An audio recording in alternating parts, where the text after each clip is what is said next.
পথ দুর্ঘটনায় আহত হলেন মোটরসাইকেল আরোহী। অল্পের জন্য রক্ষা পেল তার স্ত্রী এবং সন্তান। ঘটনাটি ঘটেছে পাণ্ডবেশ্বর থানার অন্তর্গত 60 নম্বর জাতীয় সড়কের বিলপাহাড়ি মোড়ের কাছে। ঘটনা সম্পর্কে জানা যায়, এদিন 35 বছর বয়সী মোটরসাইকেল আরোহী সুনীল ডোম, যিনি হরিপুরে গাইঘাটার বাসিন্দা।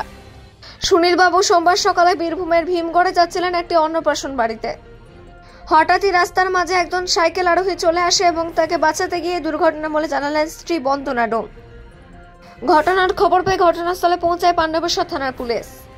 আহতদের উদ্ধার করে নিয়ে যায় পাণ্ডবেশ্বর স্বাস্থ্য কেন্দ্রে।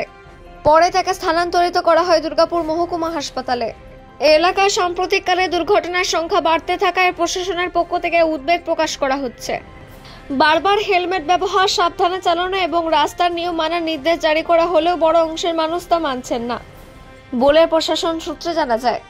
পাণ্ডবেশ্বর থেকে অজিত মিশ্রা, রিপোর্ট নিউজে।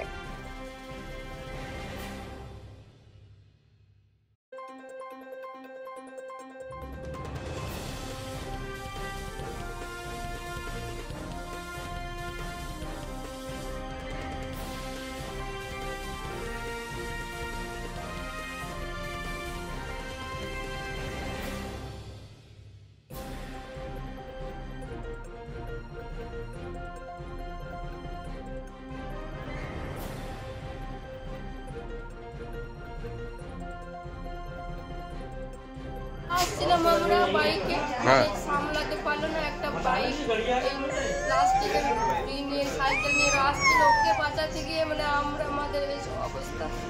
আচ্ছা, কি নাম যার চোট লেগেছে? ও আমার হাজবেন্ড সুনীল ডোম। আপনার নাম? আমার নাম বন্দনা ডোম। আচ্ছা, কোথায় যাচ্ছিলেন? পাটনা। আপনার কোথায় থাকেন আপনারা? গাইঘাটা।